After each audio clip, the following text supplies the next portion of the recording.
Good morning. It is August 1st, 10:45 a.m. My name is Nick, and you are watching my blog, Experience Points. My last real blog update was late last week, I want to say. I did have my little horror rant that I went on. I did that Sunday evening, but I think I posted it Tuesday morning. I don't remember exactly. But so this is an actual blog update. Got a little bit to comment on. It's another beautiful day, so I'm out for a walk again. Here I am underneath the bridge across this College Drive? Yeah, College Drive. So, all right. Anyway, let's get started. As always, my video posts cover my work in the Round 10, my work with the Round 10 role-playing game and in the role-playing industry, or tabletop gaming industry, as I should say. My work or my pursuing of a career in English education. I can talk today, I swear. And then finally, significant or substantial events that have taken place in my life since my last post. So, let's go ahead and get started. With the role-playing game industry, or with the tabletop gaming industry, Round 10, it's moving along, slowly but surely, kind of developing or working on a lot of the peripheral stuff. So I did some work on the website, posted a couple of new articles. I think the newest one will be up today. I think it actually just posted 45 minutes ago, so you should stop by round10rpg.com, take a look at that.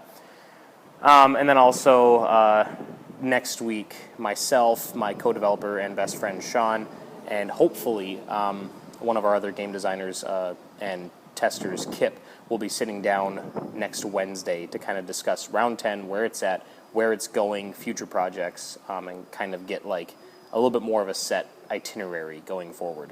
I have a lot of ideas and a lot of concepts that I want to put into motion, but they really haven't had the chance to sit down and help develop those ideas, hopefully until next week. So we'll see how that goes. I've bounced a lot of ideas off of them, but haven't really had the chance to actually co-develop something. So we'll see how that goes. Still aiming for September 24th as the release date for the Round 10 core rulebook, and that's still looking very promising. So I'll keep you all updated on that. Pursuing my English career, well, I got my AP credits sent to CLC, which is nice, but I really haven't done much other than that. I really need to because it's already August 1st, and the next semester will be starting soon. So if I'm going to enroll in classes, I need to do it now. So I'll do that. I'll probably do that today once I get back from my walk, go online, check out CLC, make sure that they got my credits, and then give the College of St. Scholastica a call back and talk to them about their online Masters of Education program. So, although I've kind of been thinking a little bit more about that as far as if that's something I want to do now or if that's something that is realistic to do now, and I'll get into that in a little bit here. Well, I'll get into it now when I talk about significant or substantial situations in my life. This last weekend marked the end of the first half of the productions for the play that I'm in, Dearly Departed. The second half, so the next 4 showings are starting tonight at 7:30, so I'm really looking forward to that. It's a lot of fun. Other than that, helped my sister move into her new house. She's pretty much all moved. I think she's in the unpacking process now. Great location, beautiful new house. Her and her daughters are very lucky to have that. There's a bird right there. Last night, I met with Sean, who's my co-developer for Round 10, and we played some card games. We're both into a number of tabletop games, and Star Wars was the one that we played last night, the LCG from Fantasy Flight. But we played that, and as we're kind of going through, we talked a lot about Round 10, about our situations, about plans and aspirations that we had going forward, maybe even looking into opening up a game shop at some point in the future. It's not in the books or anything right now, but it's just kind of something that we both have interest in. But anyway, he posed a question to me last night that really got me thinking, and it was one that has kind of always been there for me, kind of in the back of my mind, but never really one that I seriously asked myself, and leave it to Sean to ask me. He said, because we were talking about my job, my pursuing education for being an English teacher, and then my work with Round 10, and he said something along the lines of, between teaching and developing Round 10, which one are you more likely to put 100% of your effort into? And I didn't have an answer for him. because that's not me. I'm not the kind of person to devote 100% everything that I have into one thing. And if I do that, then I start to feel restricted, and I like to branch out. I definitely like variety. That should be apparent with the fact that I'm developing around a role-playing game that is all about variety and diversity. I like to change. I like to change things up and move things around. I like to explore different venues and different options.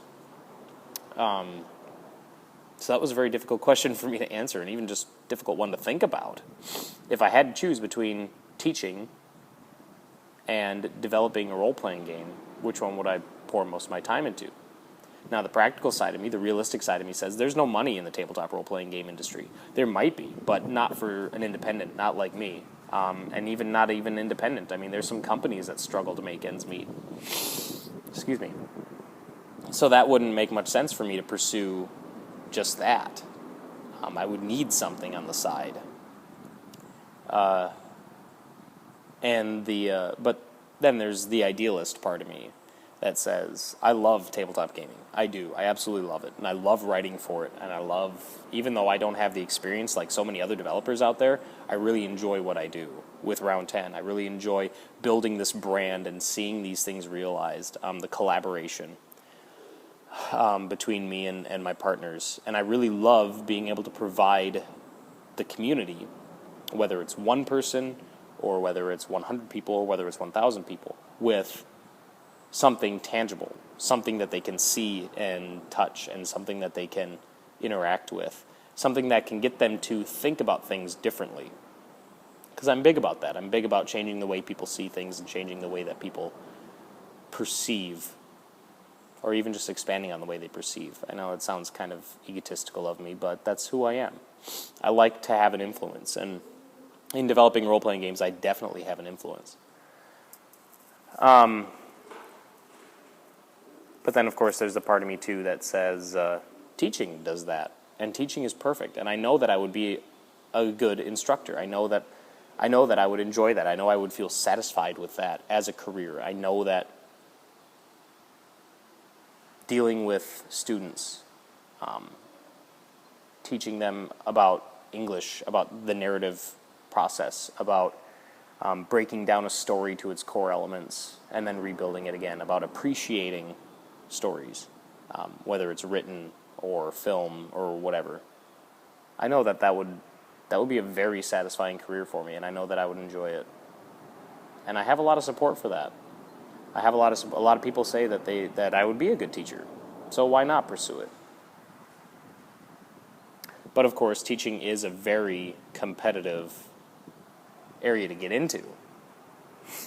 So is writing for role-playing games. It seems like everything that I want to do has a strong degree of competition with it. That just means I got to buckle down and do it even harder. The answer that I ultimately gave him, though, which one of those two would I be more likely to devote 100% of my time and effort to, was with Round 10, with developing a role-playing game. Because I can satisfy the same needs and the same desires that I have with just writing for a role-playing game that I could with teaching. I can still provide that degree of influence. I can do my creative work, and I can put it out there, and people can see it and interact with it and comment on it and give feedback, and it be part of a living community, so to speak. I'm going to try and shield this from the wind a little bit because the wind's picking up now, so I apologize if it's getting a little hard to hear or getting a little unbearable. I am using my mic right now, so anyway, maybe that's just a sign that I should wrap this up. Yeah, we're getting close to 10 minutes. So anyway, that's kind of what's been going on. Again, I have another play coming up tonight, and this is the first 4 nights in a row, Sunday afternoon, so that'll be the last one this Sunday. Really excited for it. It's a lot of fun. Wonderful, wonderful group of people, and I'm just going to wrap this up because I'm afraid that the wind is really blowing through this mic. So thank you very much for watching. As always, leave comments if you're interested. Leave your feedback. I'm very, very open to it, and I look for it. I look for feedback. So let me know what you think of the blog. Let me know what you think of the videos. Check out round10rpg.com. Let me know what you think of that website. If you have any suggestions, email them to support@round10rpg.com. And this has been Nick on Experience Points, and I'll catch you on the flip side.